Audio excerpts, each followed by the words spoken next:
aí, pessoal, tudo certo com vocês? Aqui é o professor Denilson Seixas, bem-vindos ao canal. Hoje nós vamos trabalhar um assunto bem legal que é patrimônio histórico e cultural.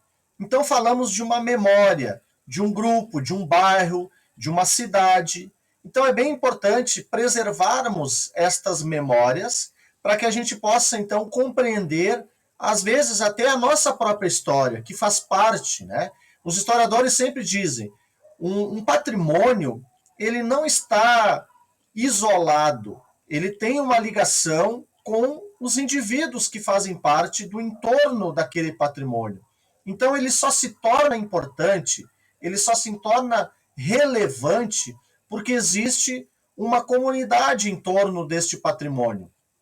Então, se a gente for buscar, por exemplo, um conceito de patrimônio histórico e cultural, a gente pode dizer que é tudo aquilo que é produzido material ou imaterialmente pela cultura de uma determinada sociedade e que, devido então à sua importância, deve ser preservado devido a esta relevância, né, para esta comunidade.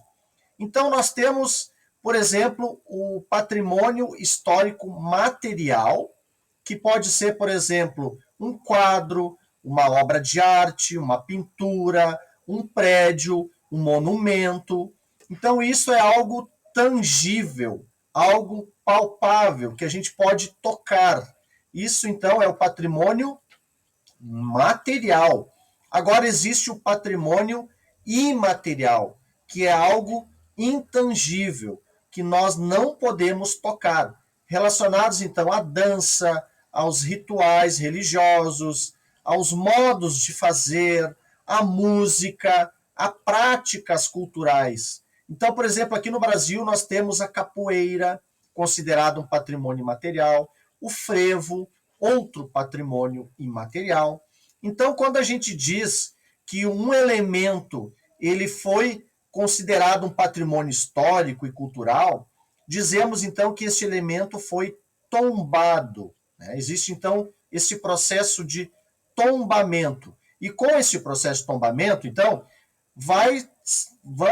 vão se estabelecer ali os princípios de cuidado, de preservação, de restauração. Né? Então, aqui no Brasil, por exemplo, nós temos 4 livros do tombo, que são o livro do tombo arqueológico, etnográfico e paisagístico, o livro do tombo histórico, o livro do tombo das belas artes e o livro do tombo das artes aplicadas. Aqui no Brasil nós temos um órgão que tem este objetivo, né, que responde pela conservação, monitoramento, reforma e restauro do patrimônio histórico-cultural. Eu estou falando do IPHAN, que é o Instituto do Patrimônio Histórico e Artístico Nacional. Então tem toda esta função, né? O IPHAN tem toda esta função de fazer toda essa preservação, este restauro, certo?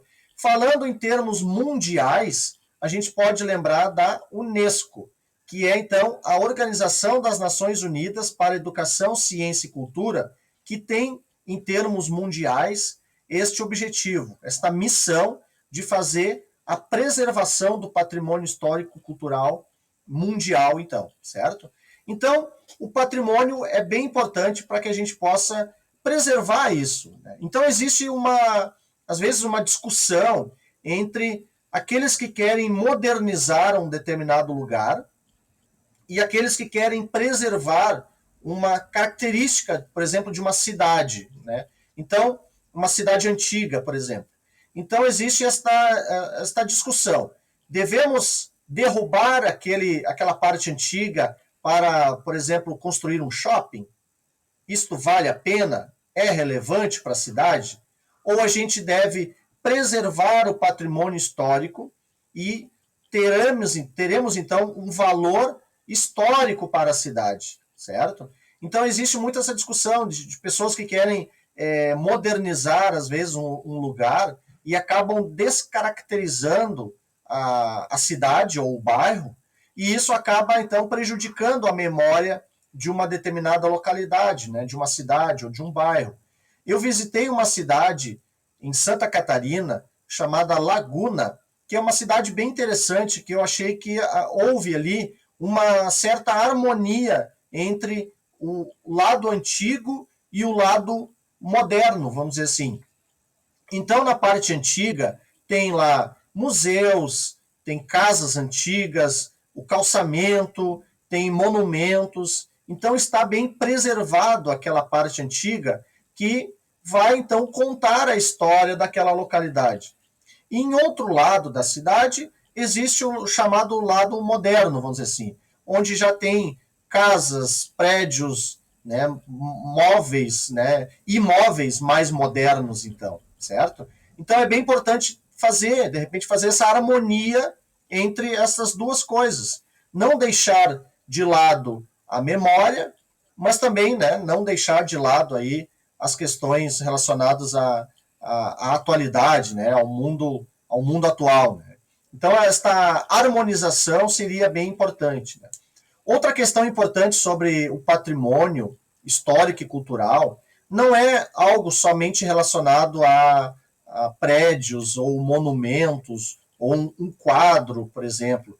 Uma paisagem também, né, que tem um vínculo aí com uma determinada região, uma paisagem também, uma paisagem natural, né, ela também tem relevância histórica para um determinado lugar e ela também pode ser considerada um patrimônio histórico-cultural.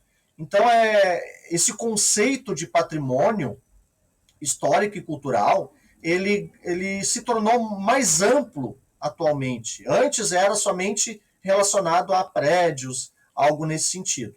Agora, existe uma ampliação deste conceito, onde existe, então, diferenças entre vários patrimônios, mas todos eles, então, valorizados pela cultura, pela história, né? Então é bem importante isso, certo? Bom, hoje foi isso, um pouco uma base aí sobre o patrimônio histórico-cultural. Muito obrigado pela presença. Deixe seu like, compartilhe com seus amigos aí o vídeo. Grande abraço e até um próximo vídeo aí, certo? Tchau, tchau.